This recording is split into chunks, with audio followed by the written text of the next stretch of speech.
All right, everybody, what's up? What's up? Got some interesting news here. We're going to talk about somebody that actually did you know what? I'm just going to let them tell you, and we'll just get into this right now. Welcome to another edition of the Aussie Ideas Man. I won't show my face because it's easier to edit without me looking silly jumping all over the place. Welcome back to my channel. It's good to have you here.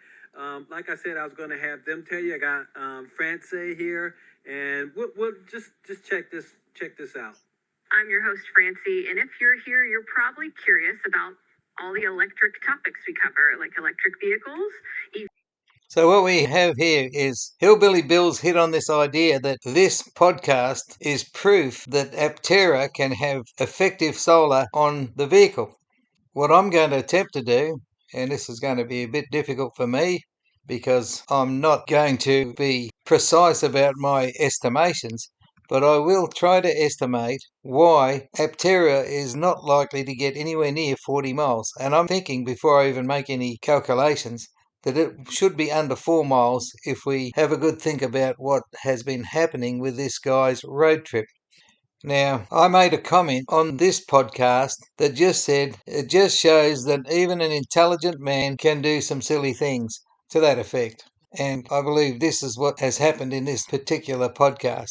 We have Joe Cleaver, or however you pronounce his name, has done a 57-day road trip by adding solar to his Tesla Model Y and gone from New York to Los Angeles.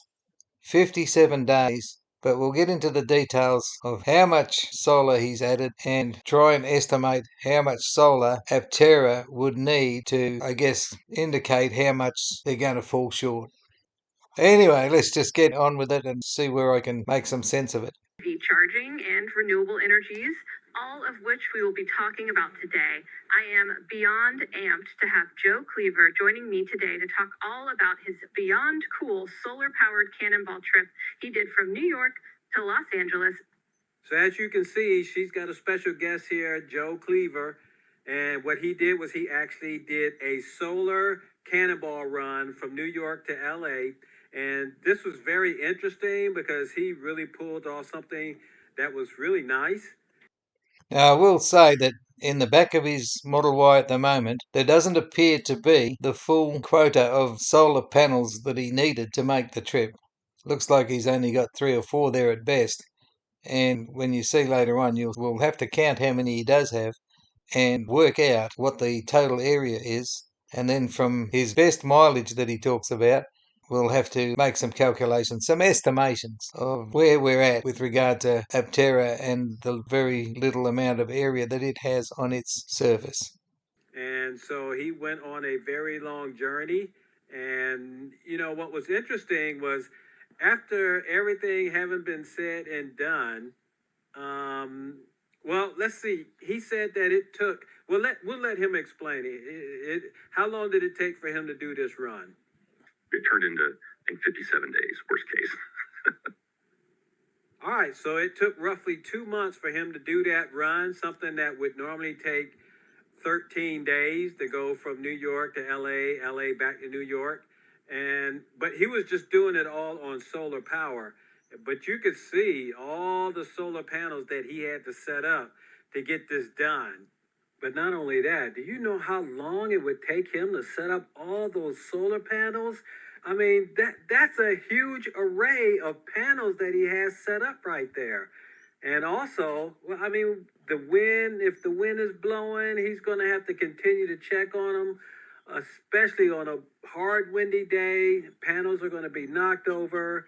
That's why I'm so glad APTERA has everything attached to the vehicle. Those are the things that you don't even have to worry about. What do you think about this run that he did? This was amazing. He put all this stuff together to do this run. He just had this itch that he wanted to, and a curiosity he wanted to settle. And so he's telling all our viewers here what he did. The interesting thing is, out of all this that he went through, what he really loved was what APTERA is doing. And check this video out. So it seems like you are a fan of the APTERA Have you been kind of tracking that progress? What do you think about?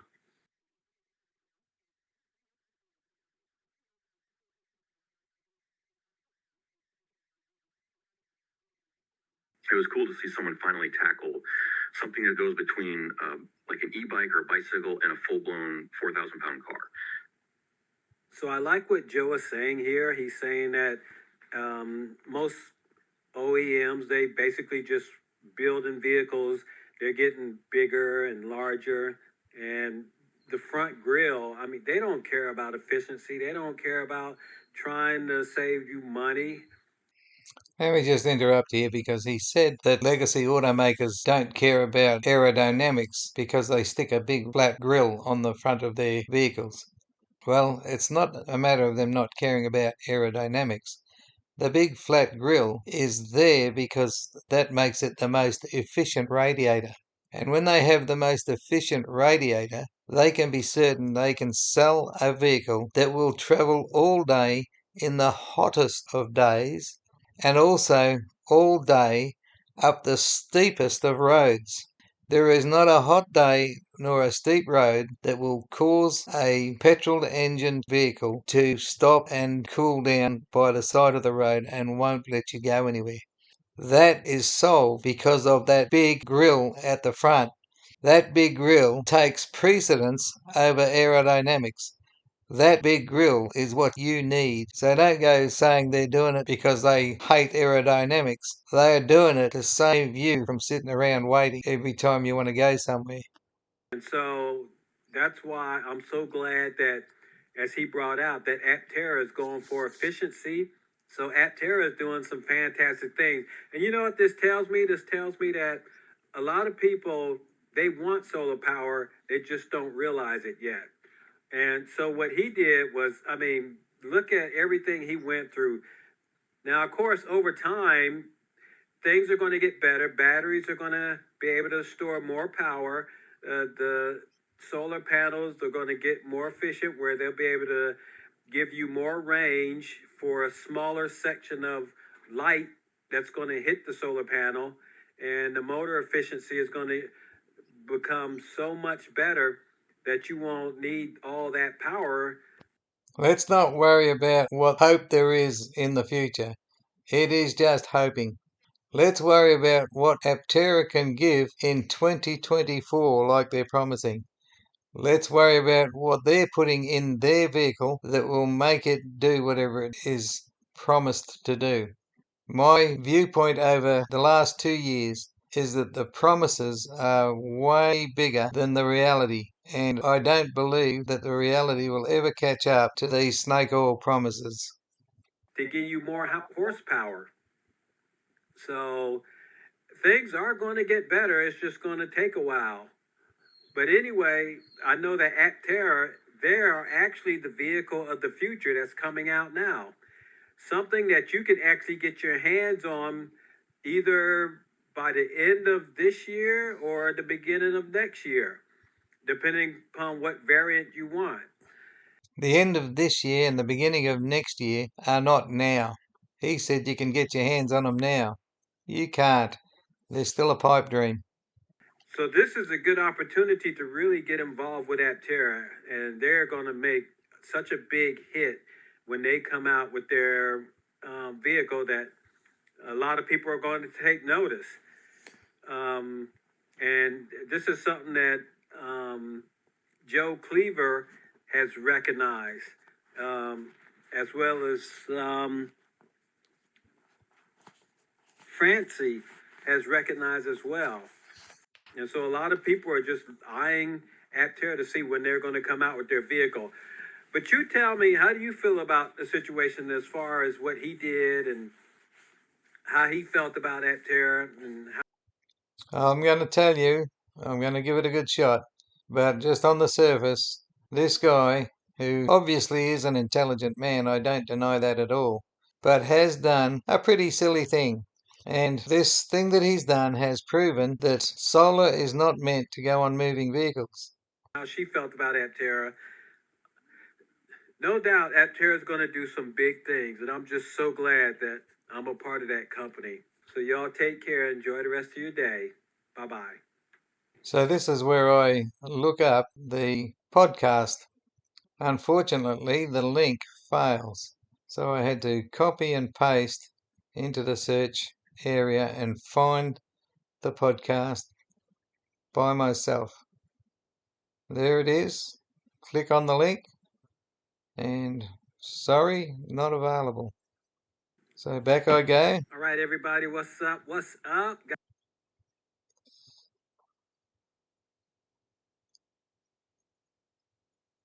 Got it.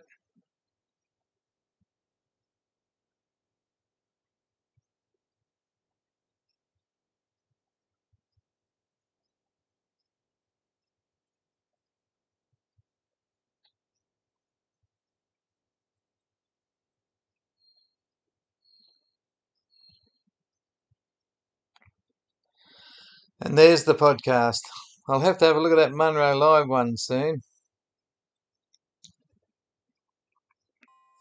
Hello, friends, and welcome back to the Out of Spec podcast. I'm your host, Francie, and if you're here, you're probably curious about all the electric topics we cover, like electric vehicles, EV charging, and renewable energies, all of which we will be talking about today. I am beyond amped to have Joe Cleaver joining me today to talk all about his beyond cool solar-powered cannonball trip he did from New York to Los Angeles and everything that happened along the way. Joe, welcome. Thank you for coming on to the podcast today.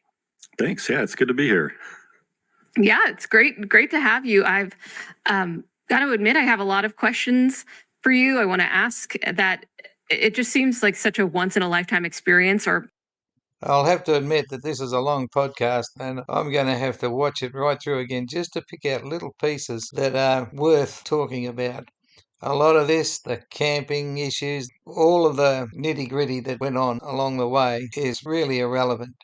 more than once if you're lucky, but I love road trips. I love EVs. I love solar power. So I'm really excited to pick your brain. It seems like you kind of made a dream of yours come true. And I'd love to start with talking about your inspiration for this, because I know that you've mentioned that when you're basically kind of born an engineer or like a thinker or a curious kid, and you loved the idea of solar power. I got to admit, I was pretty impressed with Francie. At the beginning, I thought she might be a bit of a ditz. But as I watched through all of the interview, I thought she was a pretty good interviewer. So kudos to her. I always give credit where credit is due, and she has done a pretty good job with this interview. It's not all about APTERA, it's all about the cannonball run that Joe has done, and it was quite comprehensive, and she asked some pretty, I guess, relevant questions overall. Unfortunately, I do have to skip a lot of it out, but I have no complaints about Francie and her interviewing skills. I assessed Joe for what he said he was, and I can see that he's a very intelligent mechanical engineer. No problem there. And seems like a good guy. I wish him all the best with whatever he does in the future. But I just got to admit, you would have to have some sort of a brain fade to want to load up a Tesla with a home-style solar system in it and put yourself through the rigors of driving it from New York to Los Angeles. What for? The mind boggles, I don't know. I can only see it as something of a brain fade. I hope he's a bit more, I guess, considered when he actually thinks of the next things he's going to do. In any case, to me, this proves solar is not fit for moving vehicles, and this is what I will be attempting to do.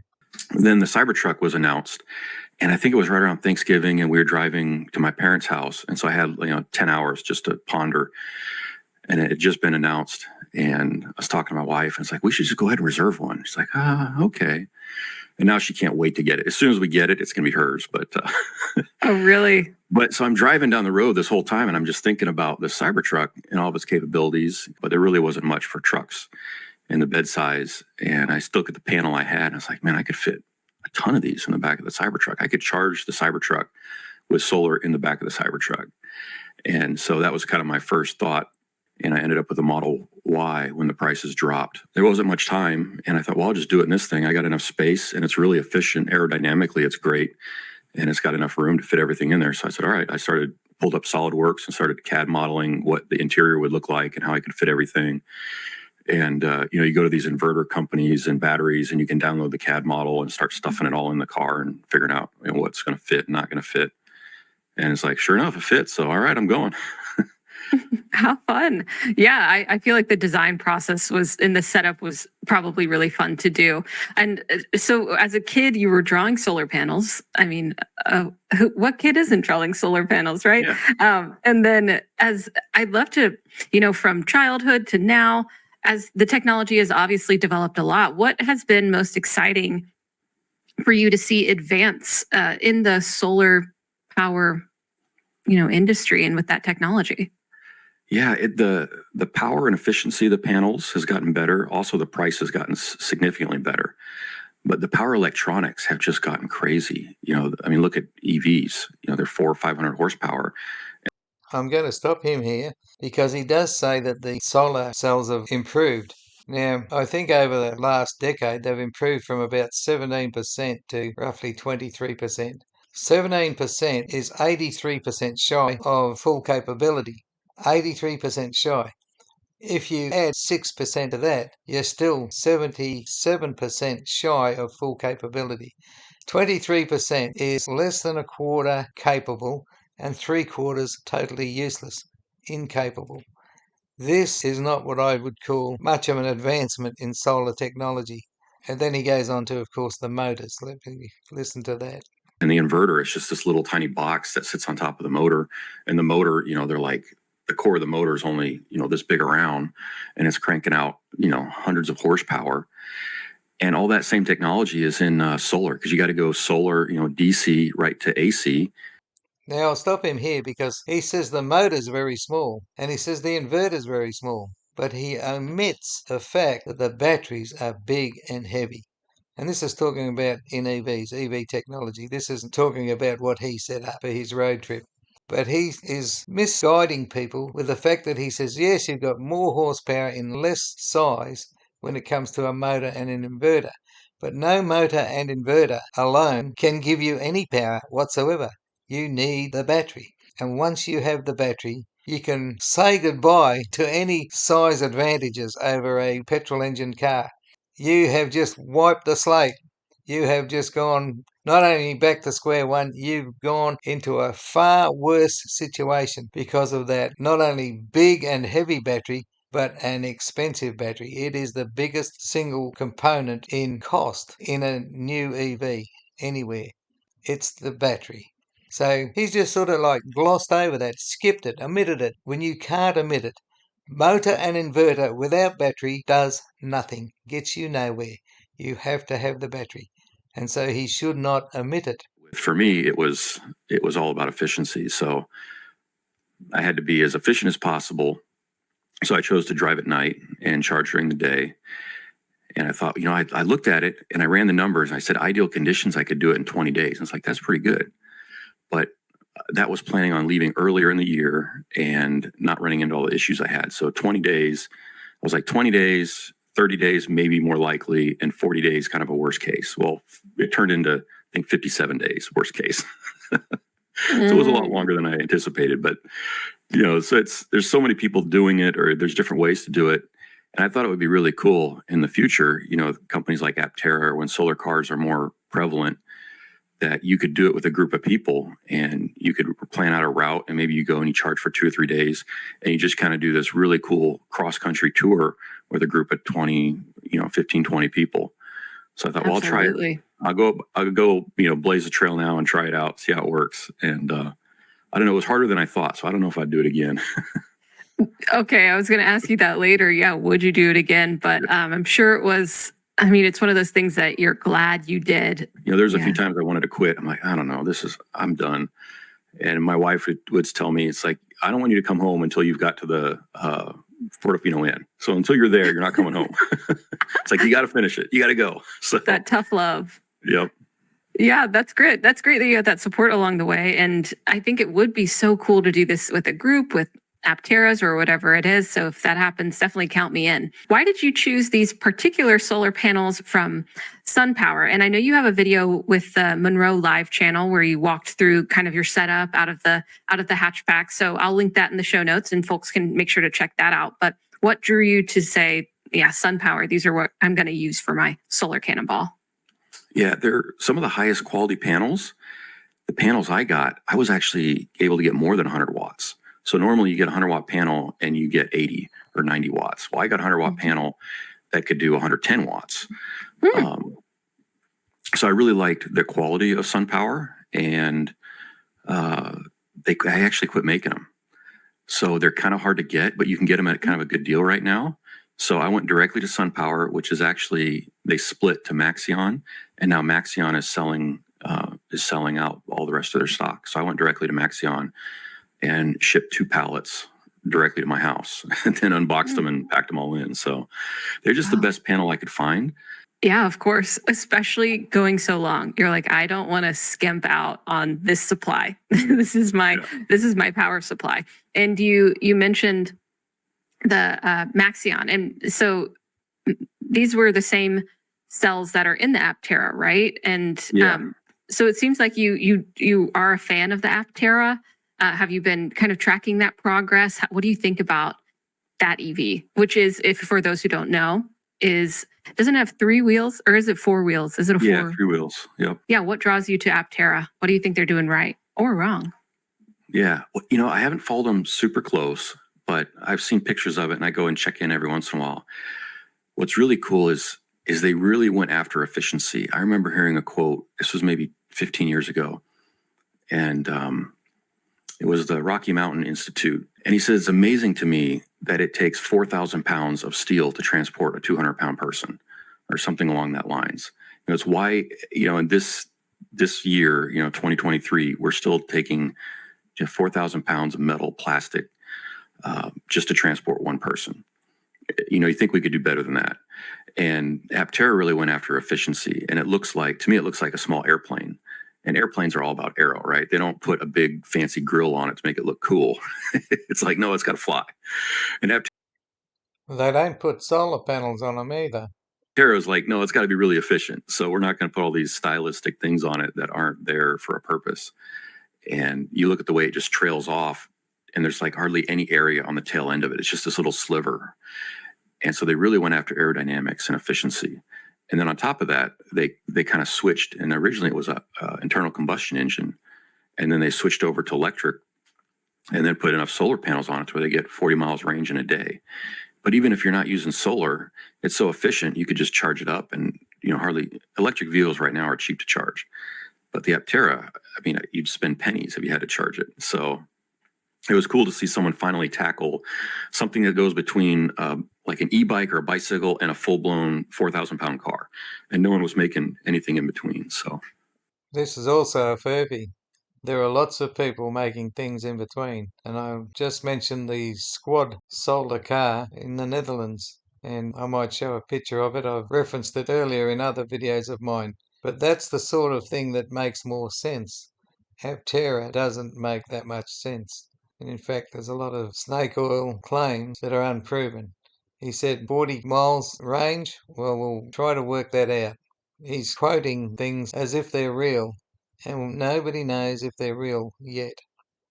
Yeah, it'll be really cool to see how they develop and hopefully finally get this kind of thing on the road. When you were camping, obviously you're trying to optimize any power that you get to go, into charging your EV so you can get on the road. But what did you use to power any other ancillary things that you had on you, like your phone or lighting or whatever? Yeah, so I had a smaller solar generator that was one SunPower panel, 100 watt. I had shading issues on my big array. That single panel, 100 watts, I could generate 700 watt hours in a day on a good day of power. And there's a few times when I let the main battery in the with the solar go completely dead and it wasn't waking up. And I was like, oh no, I wish I don't have any 48 volt system to jump it. Yeah. But luckily, the inverter was somehow able to, fiddling with it, it would kickstart it and it would turn back on, but it was like dead in the water. The BMS had shut down my auxiliary battery and it wasn't putting out any voltage. And so it's like I got all this solar power, but nowhere to put it because I can't turn the inverter on and communicate with the battery. Oh, bummer. So I know that some days like you weren't able to get the charge that you needed, but on the days that you were and you were kind of having maybe more optimal conditions, was there a day when you drove more miles than any other day? Like what was the most number of miles that you were able to hit in a day? I did some testing before I left and I could get almost 400 miles in the car.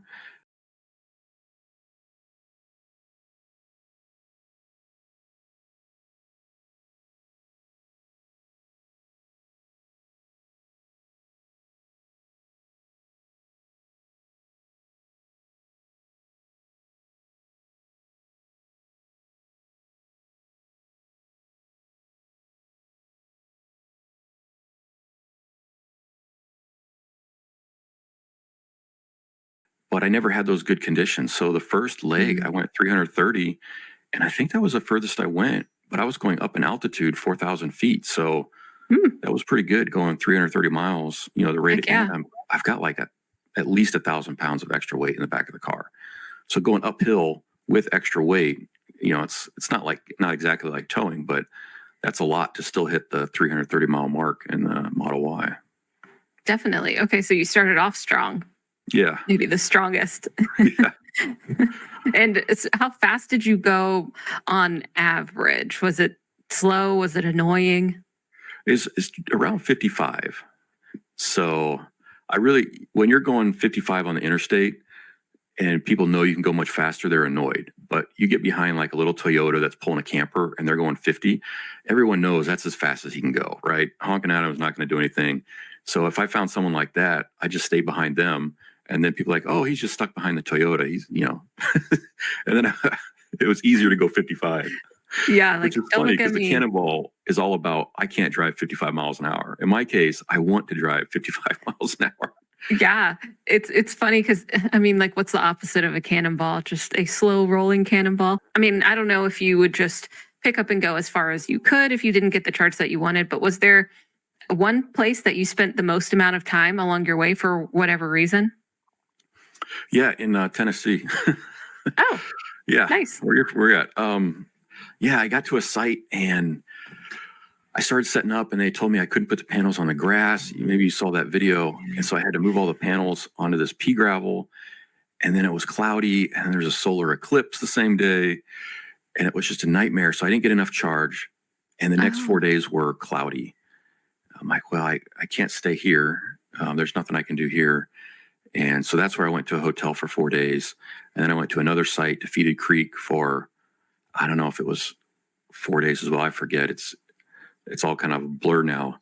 But I was in there for at least 10 days in right around the middle of Tennessee, just trying to find a way to get out. And it was just too rainy. The places I had too much shade. And I was just kind of stuck. So, bummer. So I mean, yeah, yeah. So I would kind of look at, well, how far do I have to go or how far can I go? And I look at the weather forecast and I have an app that would show me the solar radiation throughout the day. And I would look at the solar radiation off the next 3 days and kind of say, okay, I think I could get about, 40% state of charge this day or that day. And then I would start looking for sites that were that distance away. So I'd say, okay, in 3 days, I anticipate being at this charge so I can go this far. And then I start looking for the next spot that's that far away. So I needed to find a place sometimes within 24 hours from when I knew when I was going to leave to when I actually left.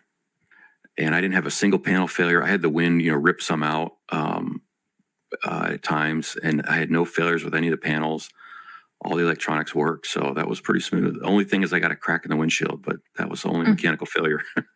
That happens. So this is like a pretty good, I don't know, like non-sponsored ad for SunPower or the Maxion panels that they apparently don't make anymore. Yeah.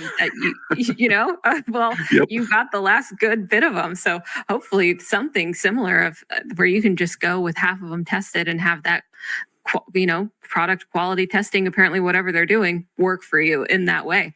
Where else can you get 500 horsepower in a car that, has these crazy 0 to 60 times. It just drives great. The technology is awesome.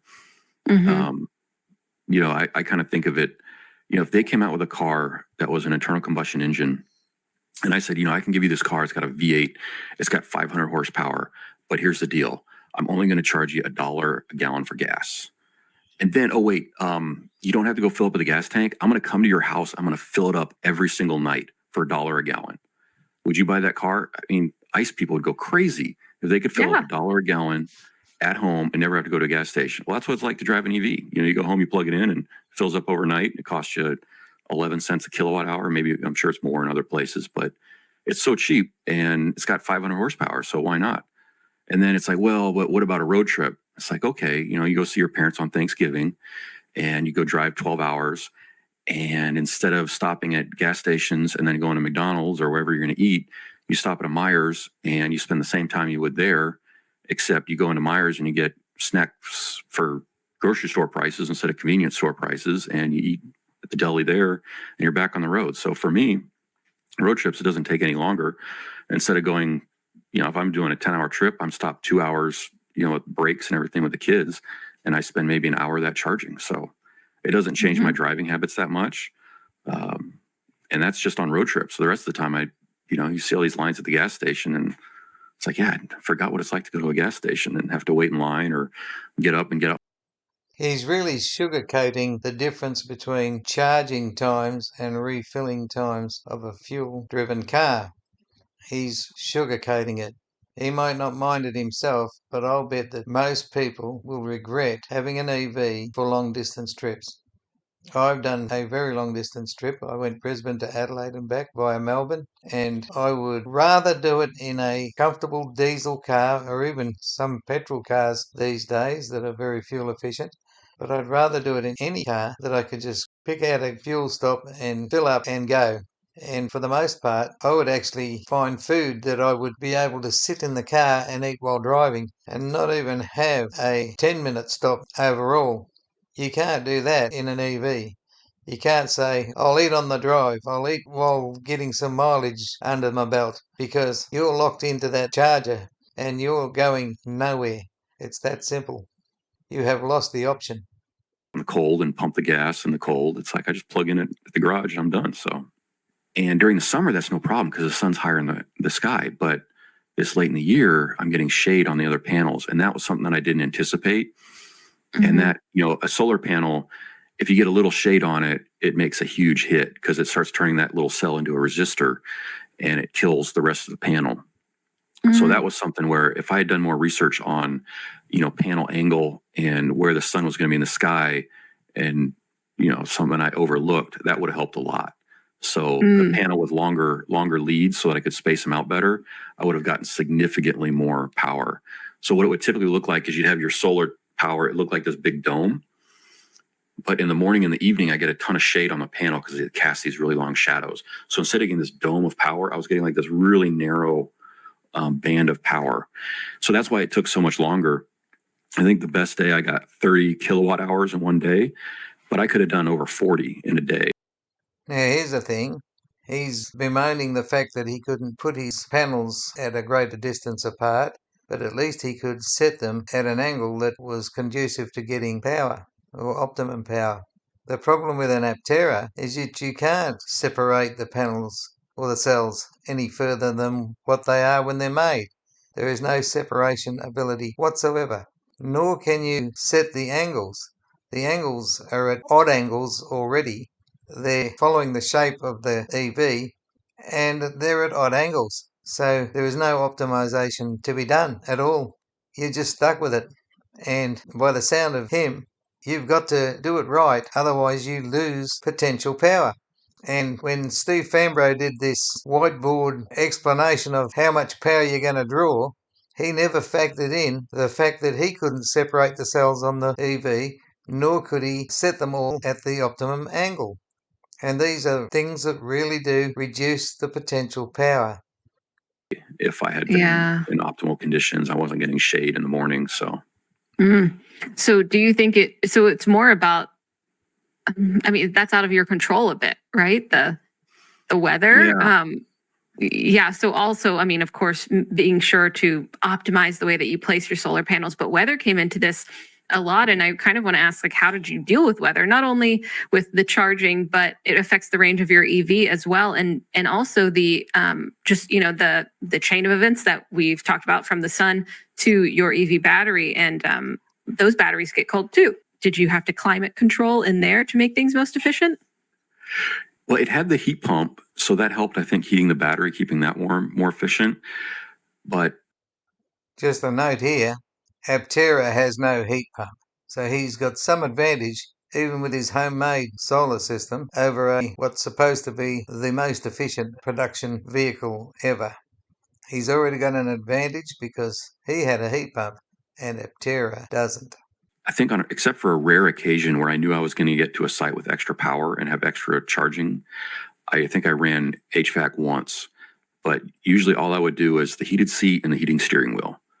And, my toes would get a little cold when it's like 30 degrees outside. But yeah, it's like I'm not turning on the heat because you're so conscious about every watt you're using. It's like if I run this heater, it's like, okay, that's another 2 hours of charging. Like, no, I'm not doing it. How did it actually play out? I think I've got a few videos left to finish up the story. I'm working on stop 11 video now, and then stop 12 was my final charge, and then stop 13 was the hotel. So 13 stops, I think. I'm just going to pause it here because I'm going to have difficulty. I know he's made 13 stops, and I can divide 13 into 57 days, but that doesn't mean it took that many hours per stop, because he had days where he'd just completely given up and not done any charging whatsoever due to the weather.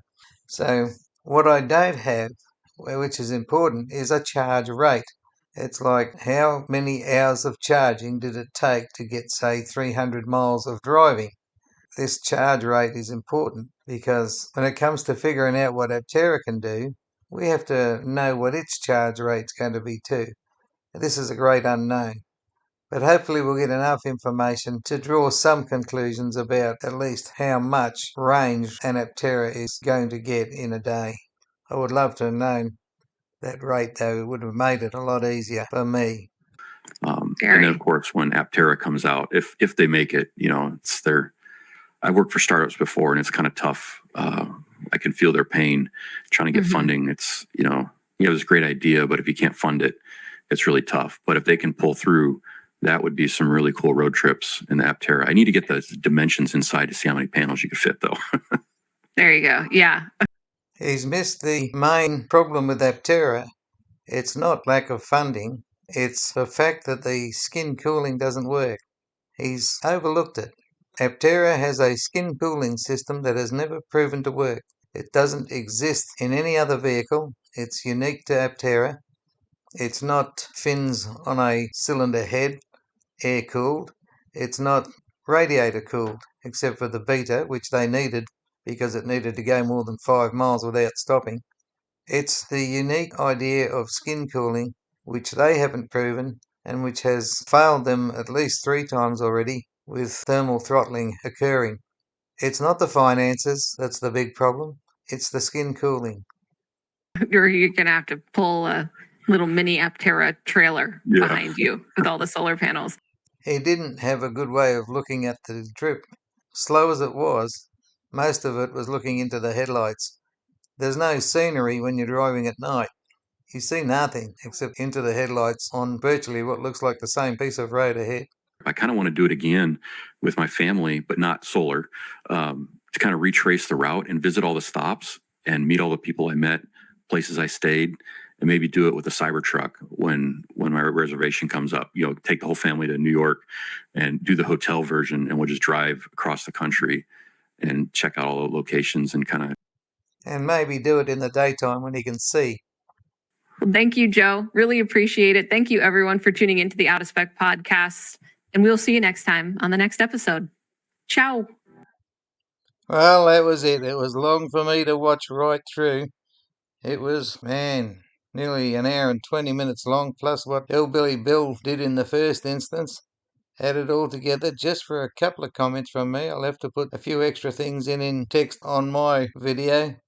And I hope I can just get the estimations right, as I still have to count that grassy field full of portable solar panels, work out the total area, then work out the total area on APTERA, work out the difference in weights, the difference in drag coefficients of the two vehicles, and lots of other things that would play into making a reasonable estimate of how much APTERA is likely to get, as opposed to the claimed 40 miles of range per day. It's not going to be easy, and I've got some calculating to do, but for now, at the end of this, it's bye for now. Stay safe.